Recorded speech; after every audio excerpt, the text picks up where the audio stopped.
Yes, I want to share a little something I had posted on my story because I've been seeing this shit a lot.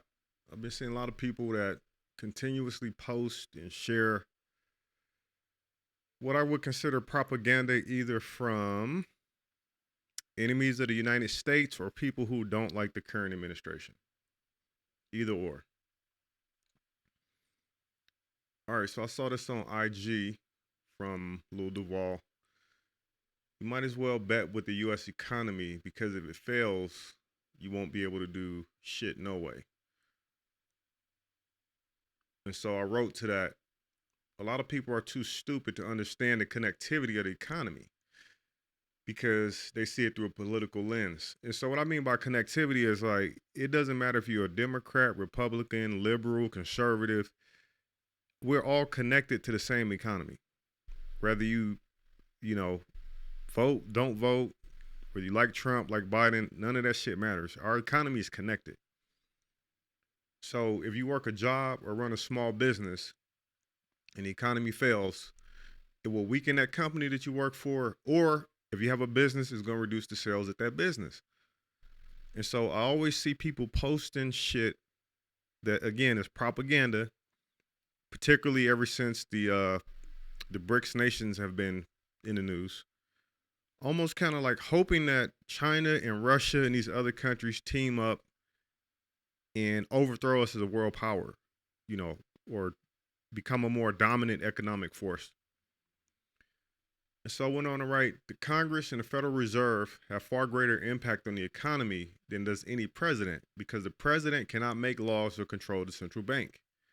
The best the president can do is veto bills that he thinks are bad and request Congress to pass bills that he thinks will help.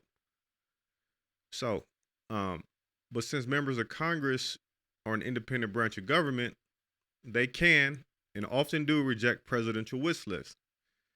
Just remember that we had a Republican controlled Congress that wouldn't even put Trump's wall up for a vote. And that was his signature issue.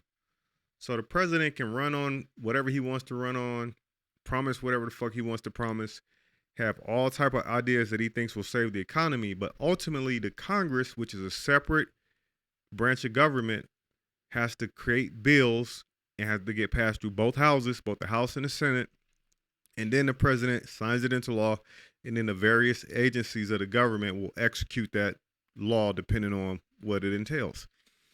And so at the start of this video, I said it's either, propaganda from countries that hate the United States. I'm seeing people constantly share content from Russia and China or people that are sympathetic to those countries, or people who don't like the fact that Joe Biden's in office, so they want the economy to fail.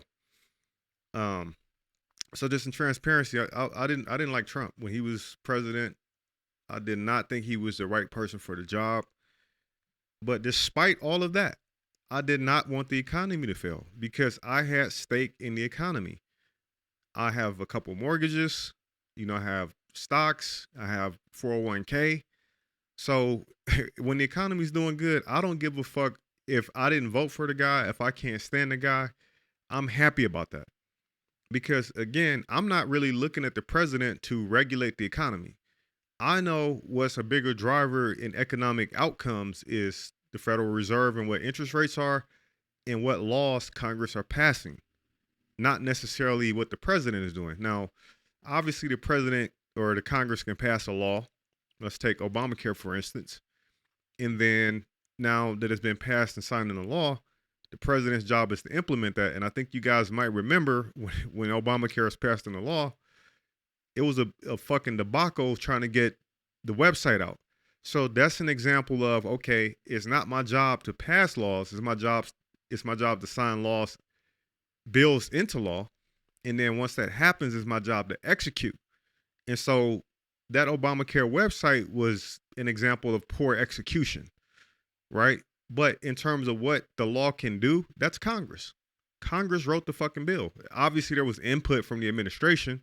The administration has to say, based on our current size and resources, this is what we can implement. So the Congress can't pass a law or a bill that the president is going to sign into law, and that bill doesn't give the federal government enough resources to execute it, because then I would think the president would veto that. And so it just kind of really pisses me off as a person who does have stake in the economy. And this ain't just the Trump supporters. I mean, this also happened when Trump was in office. It was people on the left who constantly tried to highlight and identify every negative aspect of the economy. And it's like, are you guys fucking slow? Do you not realize that when you highlight all of this negativity that's in the economy, that impacts consumer sentiment, that it impacts the market sentiment? And so if you have any 401k, you own any stocks, that in turn will impact you. So in my mind, I can distinguish between, the economy of the United States and who's running the government of the United States.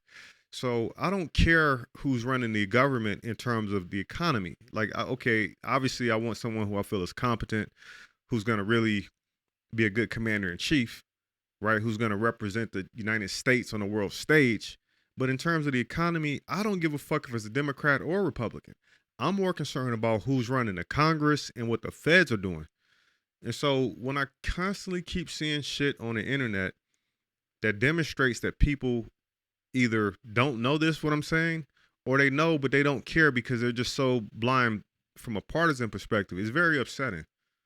So, I haven't made a video in a while, but this shit really like got me to a point where I said, I want to express this, because I think people need to really start understanding and thinking about what the fuck they're saying and doing. If you're constantly posting negative stuff about the United States and the economy, like what do you think the solution is?